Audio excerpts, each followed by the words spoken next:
ঈদ উপলক্ষে দেশের বিভিন্ন জেলা থেকে আগত পাইকারি ক্রেতাদের ভিড়ে সরগরম দেশের জনপ্রিয় পাইকারি কাপড়ের বাজার নরসিংদীর শেখেরচর বাবুরহাট।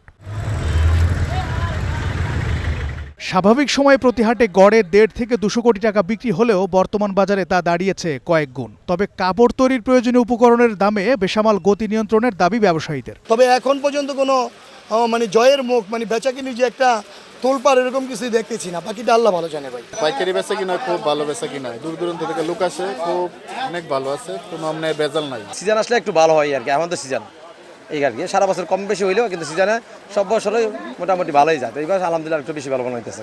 দামেও ভালো হয় দেশের নানা প্রান্ত থেকে ছুটে আসছেন ব্যবসায়ীরা। আর্থিক নিরাপত্তা, যোগাযোগ সহ সার্বিক বিষয়ে আগ্রহ বাড়িয়েছে ক্রেতাদের। পাইকারি ব্যবসাটা 20 রোজা পর্যন্ত চলে, পরে তো খুচরা বিক্রি করে, কিন্তু আমাদের ব্যবসাটা 20 রোজা পর্যন্ত চলবে ইনশাআল্লাহ। যা চাই, যে রেটের চাই ওই রেটের কাপড় পাওয়া যায়।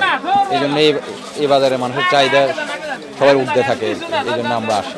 এখানে নিরাপত্তা আছে, দামে একটু সস্তা পাওয়া যায়, এর জন্য এখান থেকে কিনতে ভালো লাগে। ব্যবসায়ী নেতারা বলছেন, নিয়মিত হাটের চেয়ে রমজানে বিক্রি বেড়েছে কয়েক গুণ। প্রত্যাশার চেয়ে বেশি সাড়া পাওয়ায় বিগত সময়ের ক্ষতি এবছর পুষিয়ে নেবে বলেও আশা করছেন তারা। রমজানের সময় প্রতি বছরই 200-300 কোটি টাকার মতন বা 400 কোটি টাকার মতন প্রতি সপ্তাহে শেখেরচর বাজারে বসে কিনে। প্রাচ্যের ম্যানচেস্টার খ্যাত শেখেরচর বাবুরহাটে দেশীয় কাপড়ের পাইকারি দোকানের সংখ্যা প্রায় 5,500। ঈদের বেচাকেনায় প্রতি হাটে 1,000 কোটি টাকা বেচাকেনা হয় বলে জানিয়েছে সংশ্লিষ্টরা।